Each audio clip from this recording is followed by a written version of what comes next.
तो मेरे को चलने की जरूरत नहीं, फडणवीस खुद चलकर आएंगे। यार इतने लोग जमा हो रहे, फट गई, बरोबर आहे का नाही? आणि तुम्ही जर आलेच नाही तर मला काय पूजा शेंदूर लावायला येणार आहे का? इथं सरळ गोष्ट आहे, जितने ज्यादा दम है उतनी कामगिरी बढ़िया है, अगर दम ही नहीं है तो फिर मजा नहीं है। आणि तुमच्या येण्यानं महत्व आहे भाऊ, तुम्ही आले पाहिजे, याच्यासाठी ही सगळी कसरत आहे। मेंढपाळाचा मुद्दा असन, मच्छीमारांचा असन, आम्ही त्या दिवशी मेंढपाळाच्या ह्याच्यावर गेलो वाड्यावर, त्यांनी काय असं एक हे असं तळाय ना, हा पांढरा पिवळा असं जमला, पाऊस येऊन तो आयुष्य पाण्यात जातो। यांची मागणी किती वर्षापासून आहे का? आम्हाला फक्त जून, जुलै, ऑगस्ट, सप्टेंबर हे 4 महिने जे पडीत जमीन आहे किंवा जे फॉरेस्टची जमीन आहे, जे फार इकडून तिकडे इतके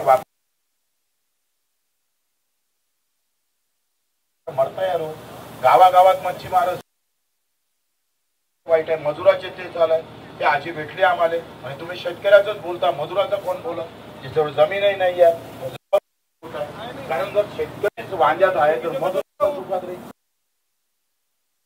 तर मजूर नफ्यात येईल, शेतकरीच नफ्यात नाही आला तर मजूरही नफ्यात येणार नाही। गावात काय बाळा भाऊ, दोन तुम्हाला माहित आहे, 2 समाज आहे, एक शेतकरी समाज आहे, दुसरा मजूर समाज आहे, त्याला भूमी नाही, काहीच नसतं त्याच्यात। आणि मग अशी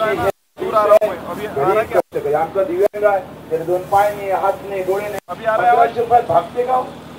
भागते? फडणवीस साहेबांना एवढं समजत नाही का?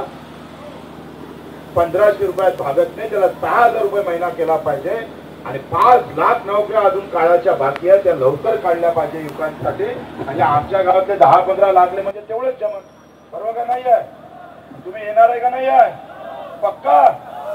इथं जमलं तर फारच चांगलं, नाहीतर 2 ऑक्टोबरले मुंबईत घुसाचं आहे, जन जमन तेन, बरोबर आहे का नाही? धन्यवाद, जय हिंद महाराष्ट्र। एकदा पुन्हा बाळासाहेबांसाठी जोरदार टाळ्या उद्या।